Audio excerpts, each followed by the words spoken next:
पश्चिम बंगाल के हुगली से पीएम मोदी ने टीएमसी पर प्रहार किया था। उसी इलाके से ममता बनर्जी ने प्रधानमंत्री मोदी पर तीखा हमला बोला। अभिषेक बनर्जी की पत्नी और साली से सीबीआई की पूछताछ के बाद सियासी पारा वैसे ही चढ़ा हुआ है।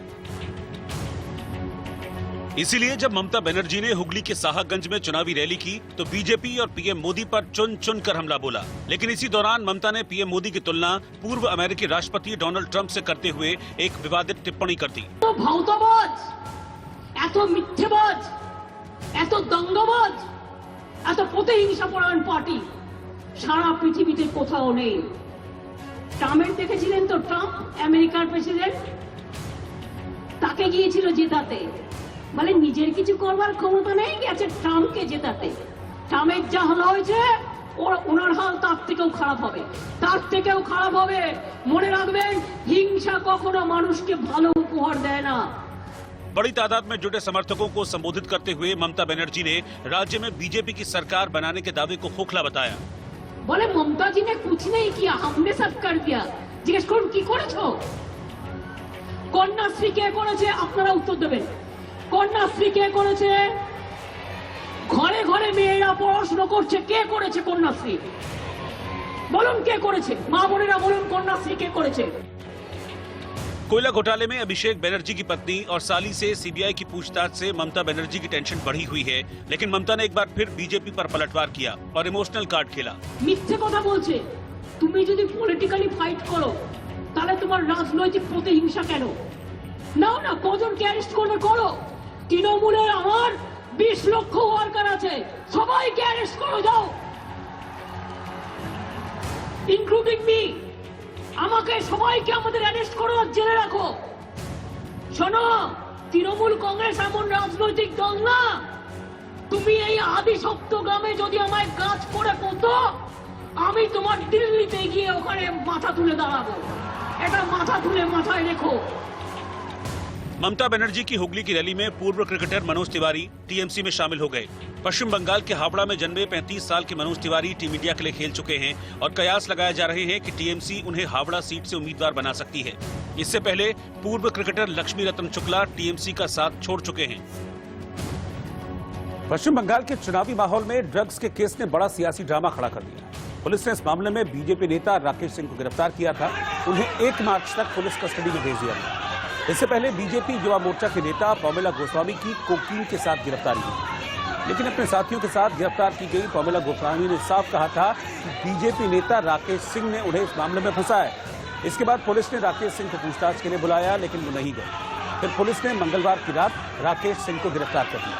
उनके बेटों को भी गिरफ्तार किया गया है, क्योंकि वो गिरफ्तारी का विरोध कर रहे थे। हालांकि कोर्ट ने आज बेटों को जमानत दे दी।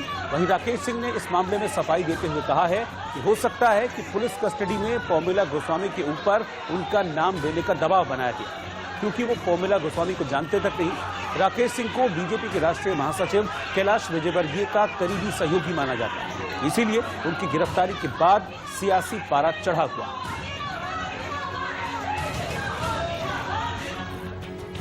और इस तरह पश्चिम बंगाल की सियासत में फिलहाल 2 महिलाओं पर सबकी नजर है। एक है कोकीन केस में गिरफ्तार की गई बीजेपी युवा मोर्चा के नेता पमेला गोस्वामी, दूसरी है रुजिरा बनर्जी, जिनके कोयला घोटाले मामले में सीबीआई ने पूछताछ की। एयर होस्टेस और एक्ट्रेस रही पमेला गोस्वामी ने 2019 में बीजेपी ज्वाइन की। वो युवा मोर्चा में काम कर रही थी। लेकिन शुक्रवार को पुलिस ने 90 ग्राम कोकीन के साथ उन्हें गिरफ्तार किया। उनके पिता ने भी आरोप लगाया था कि वो ड्रग एडिक्ट हो चुकी, लेकिन गिरफ्तारी के बाद उन्होंने राकेश सिंह का नाम लिया।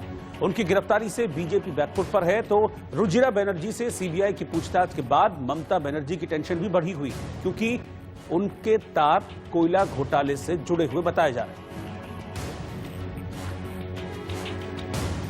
दिल्ली के बॉर्डर पर डटे किसान जल्द ही एक बड़ा प्रदर्शन कर सकते हैं। किसान नेता राकेश टिकैत ने साफ कहा कि अगर कानूनों को वापस नहीं लिया गया तो 40 लाख ट्रैक्टर के साथ किसान संसद का घेराव करेंगे।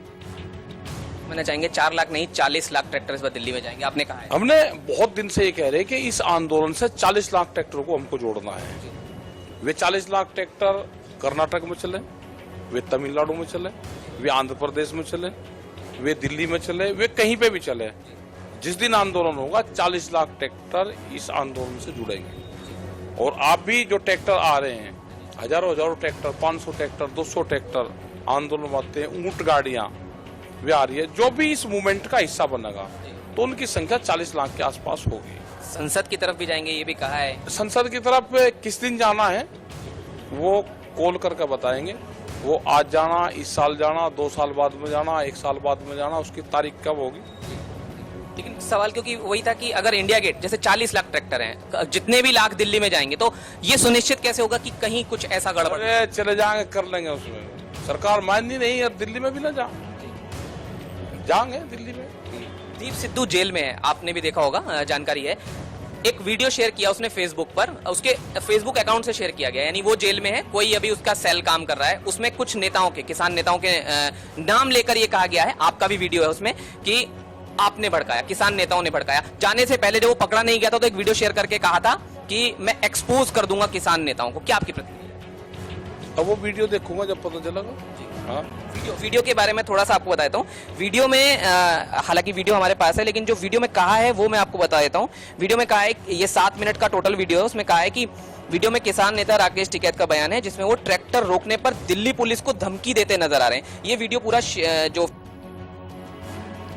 लेकिन इस बीच मेरठ में किसानों का धैर्य चूक गया। कृषि कानून से नाराज किसानों ने फसल पर ट्रैक्टर चलाकर उसे खत्म कर दिया। रोहटा गांव में किसानों ने अपनी फसल पर ट्रैक्टर चलाकर गेहूं की फसल को नष्ट कर दिया। करीब 12 बीघे में लगी फसल देखते ही देखते बर्बाद हो गई। इससे पहले राकेश टिकैत विरोध में किसानों से अपनी फसल नष्ट करने की अपील कर चुके।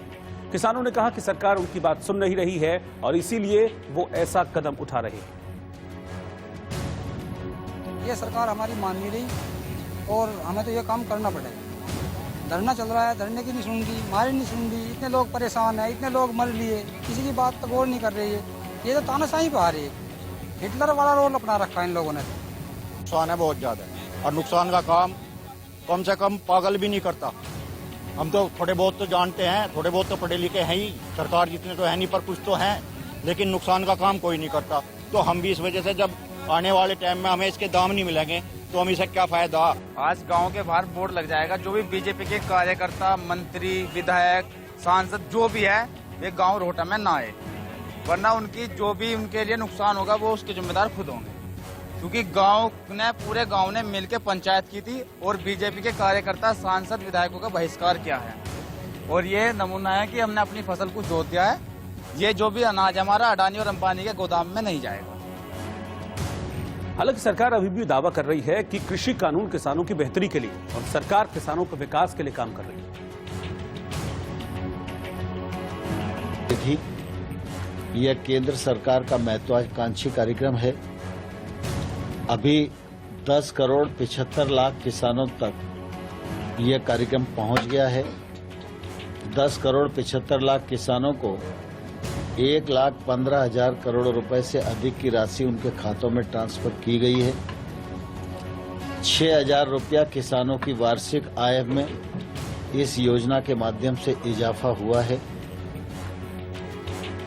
किसान आंदोलन के बहाने मुजफ्फरनगर के सोरम गांव में आरएलडी यानी राष्ट्रीय लोकदल और बीजेपी समर्थकों के बीच मारपीट के बाद जाटलैंड में सियासी महासमर शुरू हो गया। दरअसल 22 फरवरी को केंद्रीय मंत्री और मुजफ्फरनगर से सांसद संजीव बालियान को कुछ लोगों ने सोरम गांव में घुसने से रोक दिया था, जिसके बाद विधानसभा चुनाव से पहले हिंदू मुस्लिम की सियासत तेज हो गई।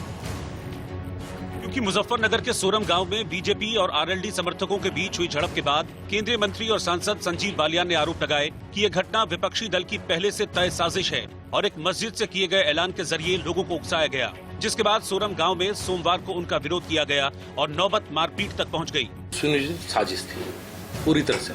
लोकदल के एक नेता तो मौजूद थे गांव में, बाकी 5 मिनट के अंदर सब नेता कैसे पहुंचे। मस्जिदों से अनाउंसमेंट किया गया, सोरम की मस्जिदों से अनाउंसमेंट कराया गया। इस घटना के तुरंत बाद सारी की सारी स्क्रिप्ट पहले से तैयार थी। दरअसल सोरम में हुए विवाद के बाद बीजेपी नेता संजीव बालियान का हिंदू मुस्लिम से जुड़ा बयान उस वक्त सामने आया जब किसानों के मुद्दे पर पश्चिमी यूपी में बीजेपी के खिलाफ माहौल बन रहा है।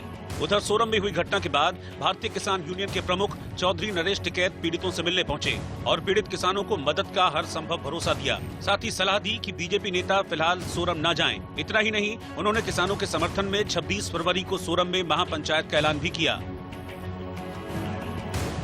दरअसल यूपी विधानसभा चुनाव से पहले किसान पंचायतों में जुटने वाली भीड़ बीजेपी के लिए परेशानी का सबब बन रही है, क्योंकि इससे पहले 2013 में मुजफ्फरनगर दंगों के बाद वोटों के ध्रुवीकरण से बीजेपी ने खासा चुनावी लाभ हासिल किया था। हालांकि उस समय आरएलडी चीफ चौधरी अजीत सिंह चुप्पी साधे रहे, लेकिन इस बार आरएलडी सक्रिय है और अपने पुराने जाट मुस्लिम समीकरण को फिर से जिंदा करने के लिए जाटलैंड में पंचायत कर रही है। और किसानों के कंधे पर बंदूक रखकर आरएलडी बीजेपी को घेरने में जुटी है, जिसका नजारा सोमवार को मुजफ्फरनगर के सोरम गांव में दिखाई दिया, जहां आरएलडी समर्थक, कुछ किसान और बीजेपी कार्यकर्ता आपस में भिड़ गए। दोनों के बीच तीखी नोकझोंक के बाद नौबत मारपीट तक आ गई, जिसमें कई लोग घायल हुए।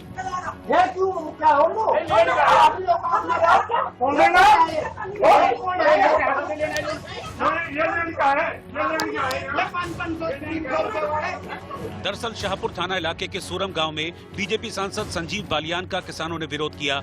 इतना ही नहीं, संजीव बालियान और बीजेपी के खिलाफ जमकर नारेबाजी की गई, जिसके बाद आरोप है कि संजीव बालियान के समर्थकों ने विरोध करने वालों से मारपीट की।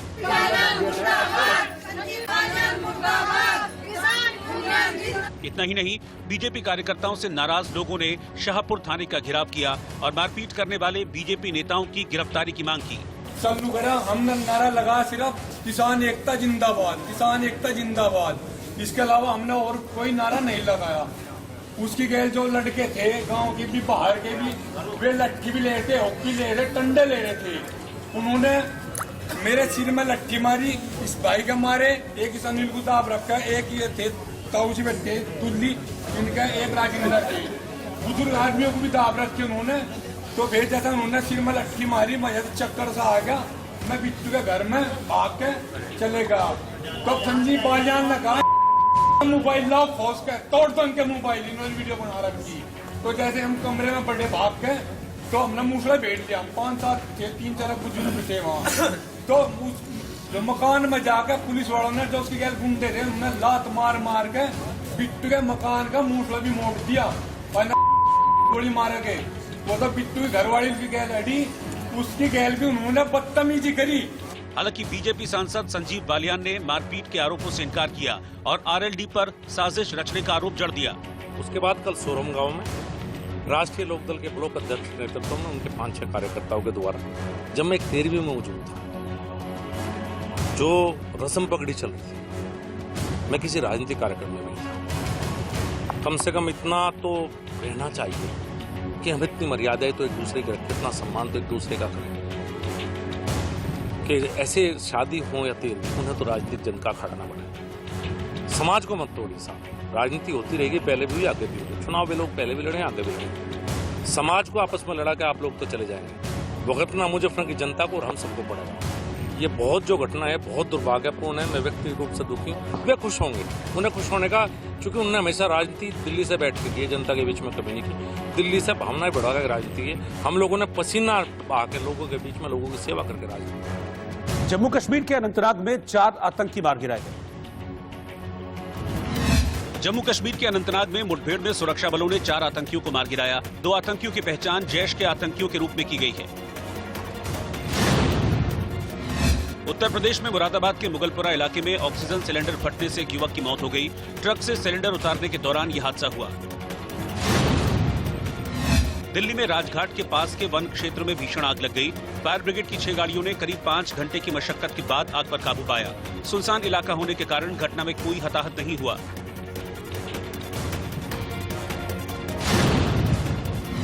जम्मू कश्मीर के राजौरी में 1669 आंगनबाड़ी केंद्र एक बार फिर से खुल गए। करीब 11 महीने बाद आंगनबाड़ी केंद्रों में हलचल बढ़ गई। हरियाणा के रोहतक में 3री से 5वीं कक्षा तक के लिए स्कूल फिर से खोल दिए गए हैं। स्कूल के लिए प्रशासन ने कोविड गाइडलाइन जारी की हैं, जिसका पालन किया जा रहा है।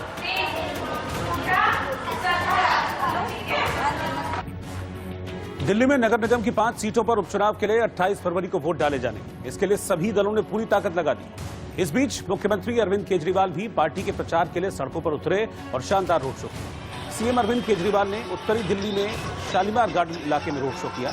इसमें आम आदमी पार्टी के कार्यकर्ता और समर्थक बड़ी संख्या में शामिल।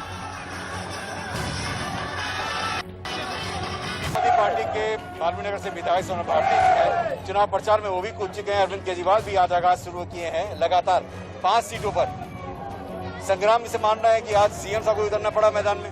बात 5 सीटों की नहीं है, बात है जो भ्रष्टाचार के विरोध में हमने जंग छेड़ रखी है। उस जंग में कोताही बिल्कुल नहीं बरतनी। आप देखें हिंदुस्तान के कोने कोने में आज परचम लहरा रहा है अरविंद केजरीवाल के पॉलिटिक्स का। जब सूरत जैसी जगहों के अंदर आपको 27 सीटें मिलती है पहली बार में ही। दिल्ली तो मान ही चुकी है आपको अपनी, लेकिन ये जो जंग है, एंटी करप्शन जंग जो है, जो गुड गवर्नेंस की जंग जो है, उसमें बिल्कुल कोताही नहीं बरतनी। हर जगह जाना है, हर व्यक्ति से मिलना है और आखिरी समय तक मिलते रहना है, जिससे कि झाड़ू का परचम लहराता ही रहे। झाड़ू का परचम लहराता है, लेकिन सीएम साहब का उतरना, आज रैली करना, कल तो रिजल्ट आया था, आज तो उत्साह करना चाहिए, सेलिब्रेशन करना चाहिए, सूरत जाना चाहिए था। मैं ये कह रहा हूँ सूरत तो जाएंगे हम, सूरत की सूरत भी बदलेंगे और दिल्ली की सूरत बदल चुके हैं। जो 62N में सुनीता मिश्रा जी जो यहाँ से खड़ी हुई हैं, उनको जिताना एक ऐसे चीज का प्रतीक है कि भाजपा की दिल्ली में जगह नहीं रही। टक्कर किसे मानते हैं आप? टक्कर में कोई नहीं है। क्यों पड़े हो चक्कर में? कोई नहीं है टक्कर में। क्या उम्मीद क्या लगती है, मार्जिन क्या रहने वाली है? देखिए कांग्रेस तो बिल्कुल खत्म हो गई। मुझे लगता है कि भाजपा भी इस बार धरातल पे भरपूर आई थिंक ऐसे पड़ाव पे पहुंचेगी जहां से वो उभर नहीं सकती। चलिए साहब, देश में कोरोना के बढ़ते मामलों को देखकर सरकार अलर्ट हो गई है। अब मध्य प्रदेश, छत्तीसगढ़, महाराष्ट्र, केरल और पंजाब से दिल्ली आने वाले लोगों को नेगेटिव RT-PCR रिपोर्ट दिखाने के बाद ही दिल्ली में एंट्री मिलेगी। नियम 27 फरवरी से 15 मार्च तक लागू रहेगा। दिल्ली में कोरोना के केस बढ़ने से रोकने के लिए दिल्ली सरकार की बड़ी रणनीति। 5 राज्यों से आने वाले लोगों को RT-PCR की नेगेटिव रिपोर्ट देनी होगी, यानी कि RT-PCR टेस्ट की नेगेटिव रिपोर्ट के बाद ही वो दिल्ली में दाखिल हो सकेंगे। ये राज्य हैं महाराष्ट्र, छत्तीसगढ़, मध्य प्रदेश और पंजाब, केरल। इन 5 राज्यों से अगर आप आ रहे हैं तो आपको RT-PCR टेस्ट कराना होगा और उसकी नेगेटिव रिपोर्ट देनी होगी। सरकार 26 फरवरी से लेकर 15 मार्च तक ये नियम लागू करने की तैयारी में है और इसकी वजह ये कि पिछले एक हफ्ते में जो मामले दिल्ली के अंदर दर्ज किए गए हैं उनमें से 86% केस इन्हीं 5 राज्यों से हैं। यही वजह है कि दिल्ली सरकार अब इन राज्यों से आने वाले लोगों पर एक बड़ी प्लानिंग के साथ नजर रखने की कोशिश में लग गई है ताकि दिल्ली में कोरोना के मामले और ना बढ़े। ये तभी लागू होगा जब आप ट्रेन से, बस से या फिर फ्लाइट से दिल्ली की तरफ आएंगे। अगर आप अपने वाहन से आते हैं तो आपको RT-PCR टेस्ट कराने की जरूरत नहीं होगी या उसकी रिपोर्ट साथ में रखने की जरूरत नहीं होगी। महाराष्ट्र में कोरोना के बढ़ते प्रभाव के मद्देनजर उद्धव सरकार सरकारी मंत्रालयों में 2 शिफ्ट में काम करने की योजना बना रही है। साथ ही जिन विभागों में वर्क फ्रॉम होम के जरिए काम हो सकता है उन विभागों के कर्मचारियों से वर्क फ्रॉम होम करने को कहा जा सकता है। इतना ही नहीं, प्राइवेट ऑफिस का समय भी बदला जा सकता है। तरह की जो सीएम साहब ने मीटिंग कल हुई, एक आपात मीटिंग मुंबई को लेकर, महाराष्ट्र को लेकर हुई, कहा जा रहा है कि अब 2 शिफ्ट में मंत्रालय में काम होगा। देखिए, भीड़ भाड़ टालने के उद्देश्य से ये सारी कवायद हो रही है। मंत्रालय के कुछ विभाग में कोविड के पेशेंट मिले, लगातार मंत्री हमारे बाधित हो रहे हैं, तो मंत्रालय का काम भी अफेक्ट ना हो और भीड़ भी ना हो, इसके लिए कोई उपाय योजना होनी चाहिए। मंत्रालय में डेस्क ऑफिसर है, अंडर सेक्रेटरी है, deputy secretary, secretary, chief secretary, तो बहुत सारी चीज़ें ये हैं जो सिर्फ फाइलें पढ़कर उस पर अपने ओपिनियन या उसे विरोध करना है या समर्थन करना है, इस तरह का काम कई अधिकारियों का है। तो ऐसे अधिकारी घर से भी काम कर सकते हैं। और आँख कान खोल के मैं आज के लिए फिलहाल इतना ही। बाकी की खबरों के लिए आप लगातार बने रहिए इंडिया न्यूज के साथ। नमस्कार।